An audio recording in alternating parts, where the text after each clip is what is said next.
Good morning, student.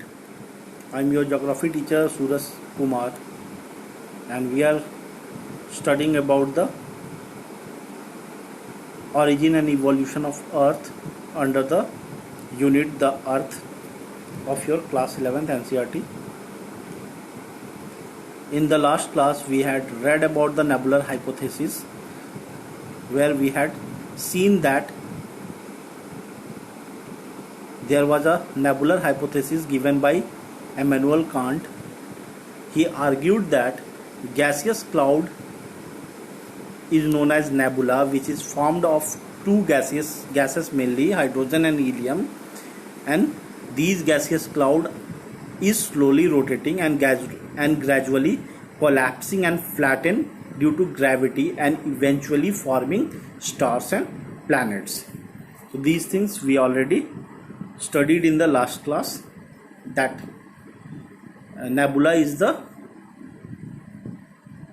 gaseous cloud which is mainly made up of hydrogen and helium, which is rotating slowly and gradually collapsing with each other and flattening due to gravity and eventually forming stars and planets. So here we had read about the concept of angular momentum. We had seen that these gaseous clouds firstly are rotating slowly, but as they are rotating, so they are rotating, they are colliding with each other, collapsing and flattening, and with that the radius of the gaseous cloud started to decrease. And to conserve the angular momentum of the gaseous cloud, with the reduce in the radius of the gaseous cloud, there is increase in the angular momentum, so as to conserve the angular momentum as discussed in the previous class. So we need to look into the angular momentum conservation here, and that's why with the collapsing and flattening into the plane sheets, there was even a slight bulge in between, which will show the rotating part of the gaseous cloud, and the final shape of the nebula is like this. These three means, firstly there was a simple gaseous cloud which was rotating slowly. As it rotates, it started colliding and flattening and forming the shape B. With the formation of shape B, there is slight increase in angular momentum to conserve the angular momentum principle, and then again with more increase in rotational speed, it again colliding and flattening on a larger scale, and that's why lead to the third shape with even more angular momentum, just to conserve angular momentum principle. So these things we already looked into the last class. Today we are going to start with the modern theories about the origin of universe. So in the last part we had seen the old theories or the early theories, which will mainly deals about the planet Earth. Okay, so the modern theory is rather just looking into the Earth. It started to took up the problem of origin of universe as a whole, rather than only just Earth. So firstly, the main most popular argument regarding the origin of universe is the Big Bang theory. And what was there in Big Bang theory, we will look into this. Okay, so the most popular theory was Big Bang theory, and it was also called, this Big Bang theory was also called as expanding universe. This was also called as expanding universe hypothesis. Okay, Edwin Hubble in 1920 provided evidence in favor that universe is expanding. As the time passes, galaxies, according to his observation, he says that with time passes, galaxies are moving further and further apart, and through different experiment he had tried to prove it, and we can also see it this by just a experiment. For that we need to take up the balloon and mark some points on it. You just take one balloon and mark 2 points on it, 2 or 3 points on it, which represents, let's say, different galaxies. Now once we start inflating the balloon को जब आप जैसे उसमें हवा inflate करोगे, फुलाओगे, the points marked on the balloon will look like or will appear to be like moving away from each other. As much as balloon gets inflated, as much as balloon gets more inflated, the point marked over the surface of the balloon appears to be like that they are moving apart from each other. Okay, and this experiment will show the same as the expanding universe hypothesis, just like Big Bang theory.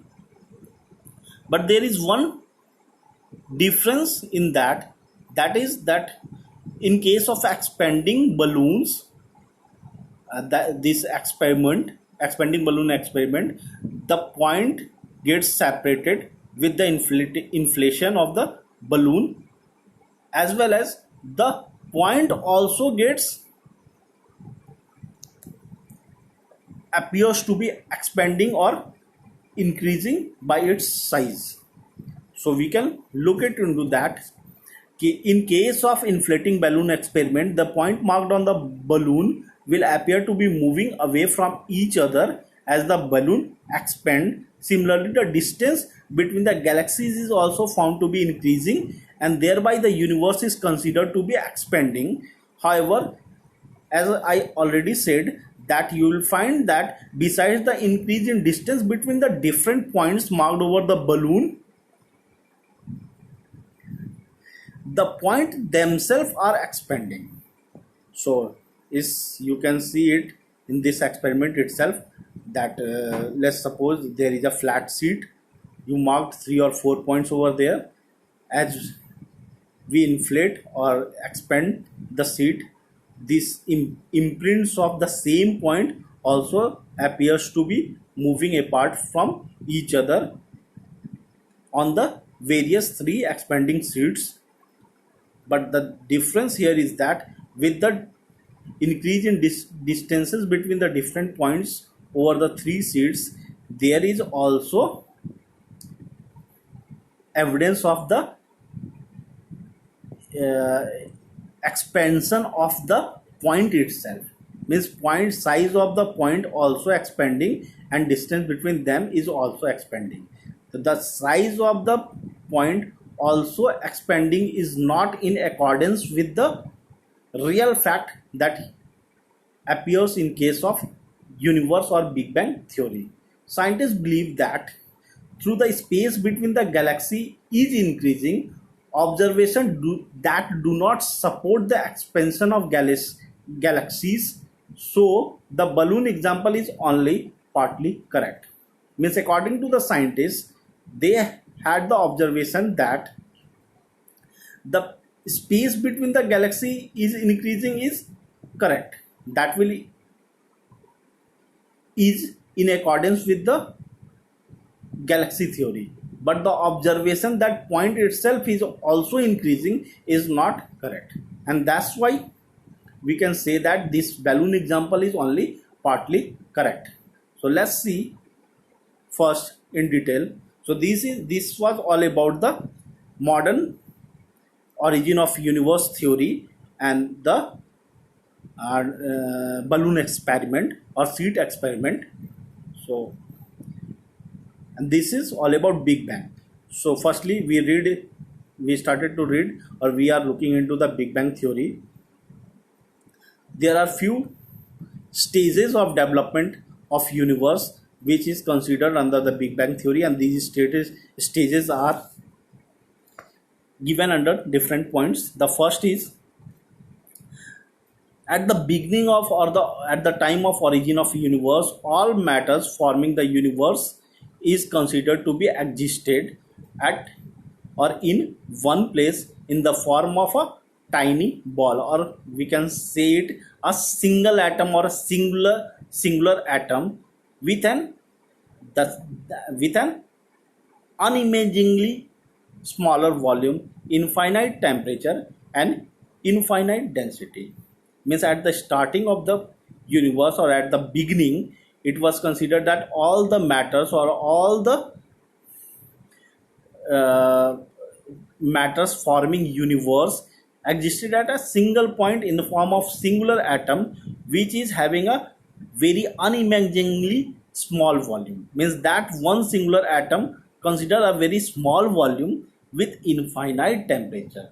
Means density is very larger, volume is smaller, volume as overall or comparatively is very smaller, but that volume too have a very infinite temperature and very infinite density.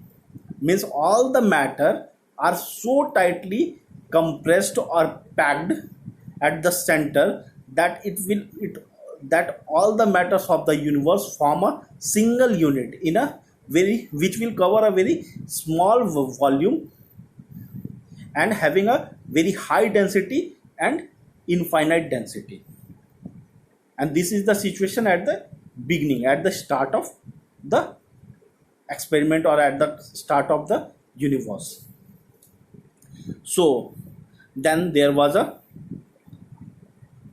some event called, some explosion happens, that is called Big Bang, which took place around 13.7 billion years before the present time. Means from today it was around 13.7 billion before. Okay, so that was the time of Big Bang. At the time of Big Bang, tiny ball exploded violently. It was considered that 13.7 billion from the present, there was a huge or a very violent explosion over this tiny ball or this singular atom. Okay, and this led to, and this explosion is a very huge explosion. Okay, and this took place at the time of 13.7 billion years before the present. The expansion after this explosion, there was a rapid expansion, and this expansion continues even to the present day. After this explosion, this singular metal get scattered into different subparticles or smaller units, which started to expand very fastly just after the Big Bang, and it is still expanding even at present day. And as it grew, some energy was converted into matter.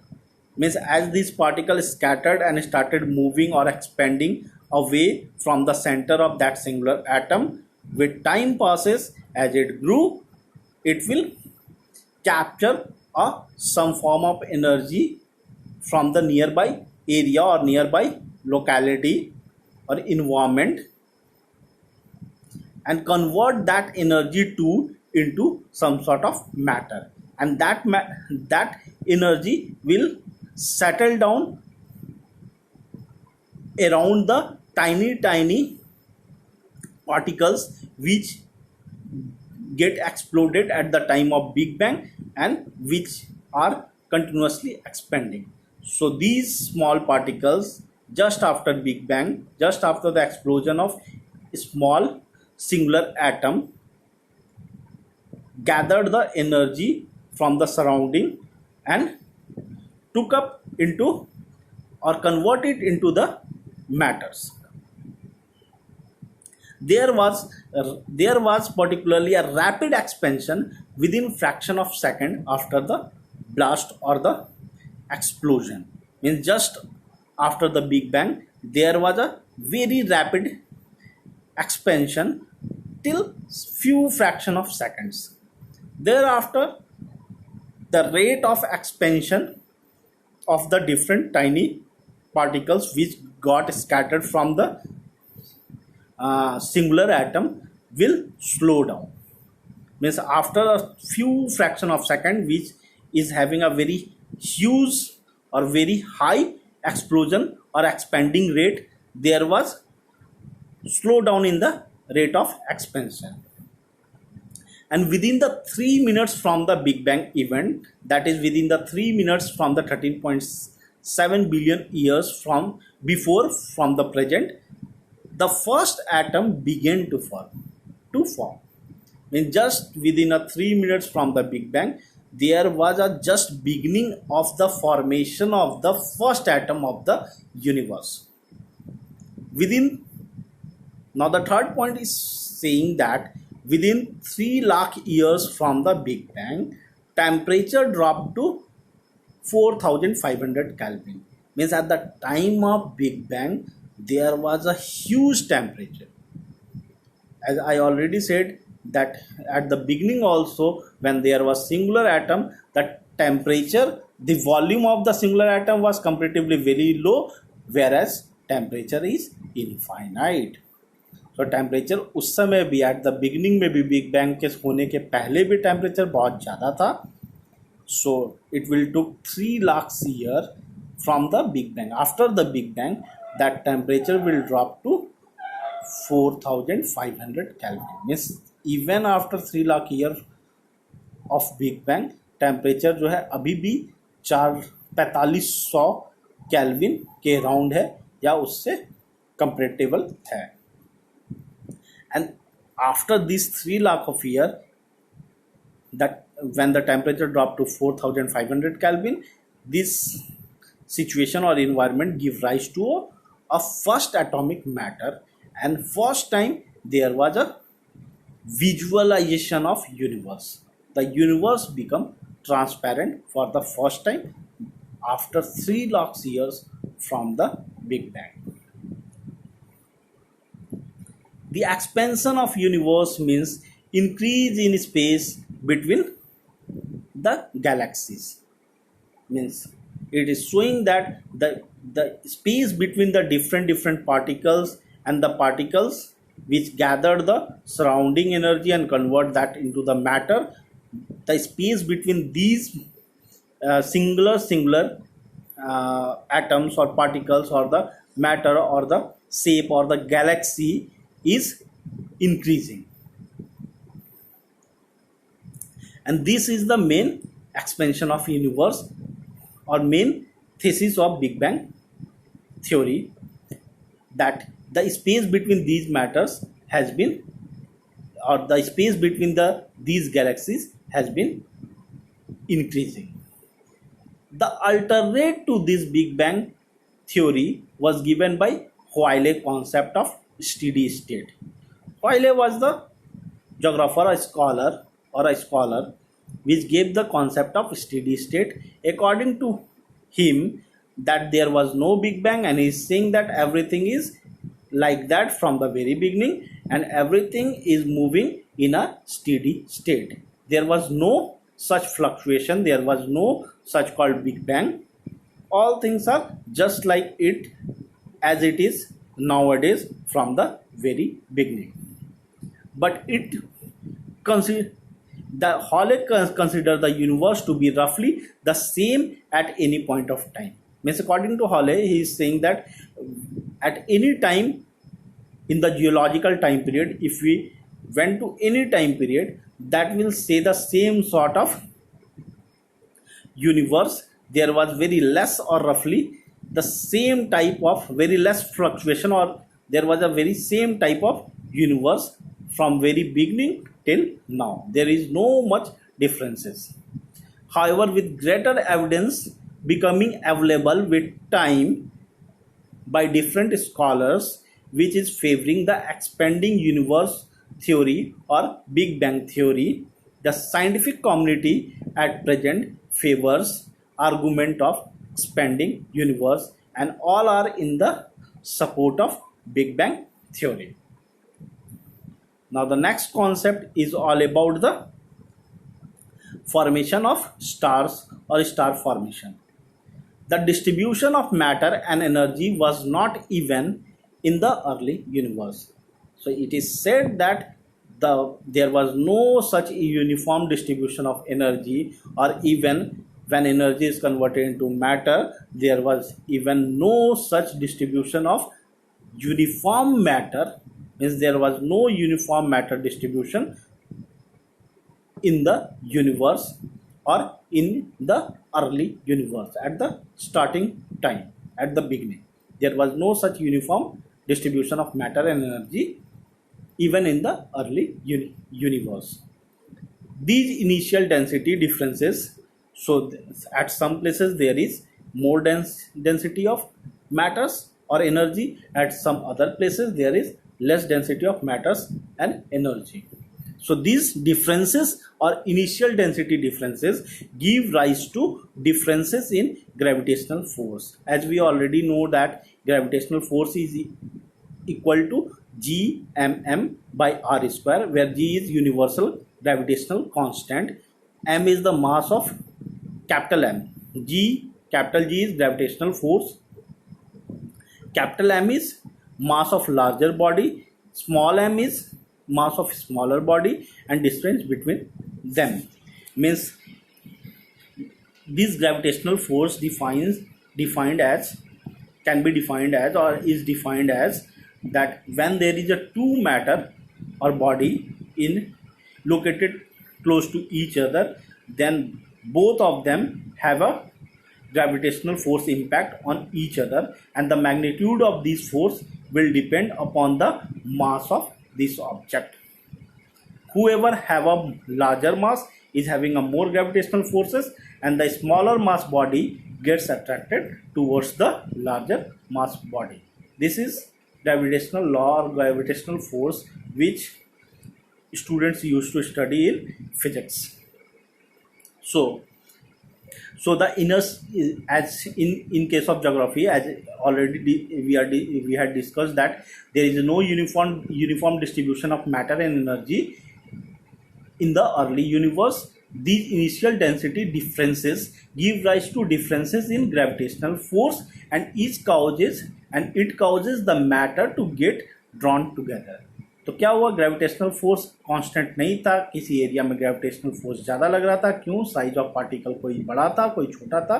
तो इस reason से बड़े size का particle छोटे size के particle को अपने तरफ खींच लेता था, अपने ग्रेविटेशनल फोर्स से अपने तरफ अट्रैक्ट कर लेता था, and this causes the matter to get drawn together. इस कारण से क्या होता था, नियर बाई के सारे मैटर्स एक दूसरे के क्लोजली कॉम्पैक्टली खींचे चले आते थे और एक जगह सेटल्ड हो जाते थे, और वो एक डिफरेंट टाइप का शेप्स क्रिएट करते थे. These found the basis of development of Galaxy. जो जैसा शेप होता था उस शेप के गैलेक्सी का उसको नाम दे दिया जाता था. A galaxy contains a large number of stars. These small packets of matter और energy which are drawn together are called different stars. तो ये सारे छोटे छोटे जो पार्टिकल्स होते थे ये डिफरेंट स्टार्स हुए. इन पार्टिकल्स के चारों तरफ जो एनर्जी था वो भी इनके साथ अट्रैक्ट होकर के कॉमनली एक स्टार फॉर्म कर लेता था, और ये इसमें से जो बड़ा साइज का जो पार्टिकल या बड़ा स्टार्स होता था वो स्मॉल स्टार्स को अपने तरफ अट्रैक्ट करता था, और ओवरऑल ये डेफिनेट एक शेप ले लेते थे. और इस शेप के जो closely packed collection of stars होते थे उनको हम लोग गैलेक्सी बोल देते हैं या बोलते हैं. ठीक है, समझ में आ गया. So a galaxy contains a large number of stars. Galaxy spread over vast distances that can be measured in light years. तो गैलेक्सी जो है इतना बड़ा होता है, ये छोटा लग रहा है आपको पढ़ने में क्योंकि मैं छोटे छोटे पार्टिकल्स के टर्म में बताया हूँ, but these small particles is also having a very large amount of matter and energy. और ये मैटर्स बहुत बड़े बड़े एक एक स्टार के बराबर होते थे। यहाँ पे अगर हम मैग्नीट्यूड को दिखाना चाहें तो वी कैन से दैट सबसे जो one of the smallest star in this universe is sun. तो सन जो एक छोटा सा स्टार है और एक गैलेक्सी में ऐसे मिलियंस ऑफ स्टार होते हैं। So you can understand that जो ये आपको छोटा लग रहा था अभी तक, मैंने जिसे पार्टिकल्स के टर्म में और एटम्स के टर्म में आपको समझाया है, this all bodies are collection of millions of star. और एक स्टार के अंदर अर्थ जैसे एक स्टार सन है, हमारा जो स्टार है वो सन है, और इस सन के अंदर अर्थ के जैसे 8 प्लैनेट्स हैं। कितने सब प्लैनेट्स हैं और कितने एस्टेरॉइड और कितने बेल्ट्स हैं, कितने नेचुरल सैटेलाइट और आर्टिफिशियल सैटेलाइट्स हैं, वो तो अनलिमिटेड है। So these are not a small body, but इसको पढ़ते ऐसे हैं, ठीक है। The galaxy contains a large number of stars. Galaxies spread over the vast distances, and that is measured around the light year. Light year क्या होता था? Light year is the, देखिए नीचे देखिए यहाँ लिखा हुआ है, light year is the measure of distances and not the time. Light year लिखते हैं light year, लेकिन ये टाइम का मेजर नहीं है, डिस्टेंस का है। और ये कितना डिस्टेंस होता है? ये डिस्टेंस ये होता है कि लाइट एक साल में कितने डिस्टेंस को ट्रैवल करती है, वो एक साल में लाइट के थ्रू ट्रैवल किया हुआ डिस्टेंस को 1 लाइट ईयर बोलते हैं। Okay, light travels at a speed of 3 lakh kilometre पर सेकेंड। लाइट का स्पीड क्या है? 3 लाख किलोमीटर पर सेकेंड है। एक सेकेंड में 3 लाख किलोमीटर लाइट ट्रैवल करती है। और इस चीज़ को अगर कंसीडर करें तो distances of the light will travel in 1 year. एक साल में लाइट जो ट्रैवल करेगा डिस्टेंस वो किसके बराबर हो जाएगा? 9.461 into 10⁻12 kilometre. And this is the mean distances between the sun and earth कितना है? सिंपली देख लीजिए, अगर हम इसको टर्म में अगर हम कन्वर्ट करने चाहेंगे ऊपर वाले के कंपेयर में, तो 1.4 इंटू 8 10⁸8 1.4 इंटू 10⁸8 किलोमीटर अर्थ और सन के बीच का डिस्टेंस है। और ये उसमें भी 3 टाइम्स में 1000 से उसको मल्टीप्लाई करता हूँ। Distance between earth and sun के the distance between the earth and sun को 3000 से या 10,000 से मल्टीप्लाई कर दो, that will become a distance of 1 light year. Okay, so in term of light year it is just a distance between earth and sun is just a 8.31 minutes. Okay, now you have a great idea about the light year. So समझ गए? So distance of the between the stars or galaxy is to be measured in terms of light year. The diameter of individual galaxy ranges from 80,000 to 1,50,000 light years. Means diameter means one end of a galaxy to other end of a galaxy means double the radius. एक galaxy का इस पार से उस पार का अगर distance को measure करेंगे तो that will be around 80,000 to 1,50,000 light years. इतना ज़्यादा डिस्टेंसेस है। A galaxy starts to form by accumulation of hydrogen gas in the form of a very large cloud call nebula. फिर नेबुला वाला concept आ गया। Galaxy कैसे form करना start किया? गैसियस हाइड्रोजन और हीलियम गैसेस का एक्यूमुलेशन था। वो एक्यूमुलेट करते करते फिर वो डिफरेंट नेबुला के टर्म में कॉन्ट्रैक्ट होते गया, कॉन्ट्रैक्ट और कॉम्पैक्ट होते चला गया। फिर एंगुलर मोमेंटम वाला हाइपोथेसिस लगा, कंजर्व करना है। जैसे जैसे कॉन्ट्रैक्ट होता गया वैसे वैसे एंगुलर मोमेंटम बढ़ता चला गया। फिर एंगुलर मोमेंटम जब बढ़ा तो और स्पीडली रोटेट करने लगा, और स्पीडली रोटेट करने लगा तो और कॉम्पैक्ट हुआ। तो this way these gases forms और कन्वर्टेड इनटू नेबुला, और इसी तरीके से एक गैलेक्सी का फॉर्मेशन हुआ। Eventually growing nebula develop localise clumpses of gas. तो ये हम उस समय देखे थे कि नेबुला जो ग्रोइंग, अगर कोई नेबुला बढ़ रहा है समय के साथ नियर बाई सराउंडिंग एरिया के गैसेस के क्लाउड्स को अगर अपने अंदर एक्यूमुलेट कर रहा है, तो इन दैट केस क्या होगा कि सेंटर में एक बताए थे ना, रोटेशन के कारण सेंटर में, अभी फिगर में हमने दिखाया था, सेंटर में रोटेशन के कारण एक क्लम्स डेवलप होता है। मैं चारों तरफ से एक फ्लैटन सीड की तरह वो डेवलप हो रहा है, but at the centre there was a bulge और there was a localise clump of gases, and these clumps continue to grow into even denser gaseous body. और जहाँ पे ये सेंट्रलाइज क्लम्प्स होता है, ये बल्जेस होता है, वहाँ पे इवन और स्ट्रांगली और डेंसिटी ज़्यादा होते चला जाता है, because of rotation and contraction, collision के कारण, ठीक है। And ultimately give rise to formation of stars. तो इस एरिया में सराउंडिंग वाले जो मिडिल वाले क्लम्जी एरिया में स्टार्स का फॉर्मेशन होता है। The formation of stars is believed to have taken place some 5 to 6 billion year ago. आज से 5 से 6 बिलियन ईयर एगो पहले फॉर्मेशन ऑफ स्टार्स स्टार्ट हो गया था, ठीक है। बिग बैंग कब हुआ? 13.7 मिलियन ईयर एगो, और 5 to 6 मीन्स उसके हाफ टाइम में, मीन्स बिग बैंग होने के आज तक का टाइम कितना है? लगभग 14 मिलियन ईयर, और इसके आधे टाइम में 3.7 बिलियन ईयर एगो बिग बैंग हुआ था। और बिग बैंग होने से अभी के टाइम के हाफ में, हाफ के बाद, हाफ टाइम स्पेंड होने के बाद there was first time formation of stars, ठीक है। सो ये सारी चीज़ें थी। In the last class we will read about the formation of planets. So by that time I think you all are getting the topic, or if there is any doubt you can question or write me, or you can ask me in the Google Classroom. See you, bye bye.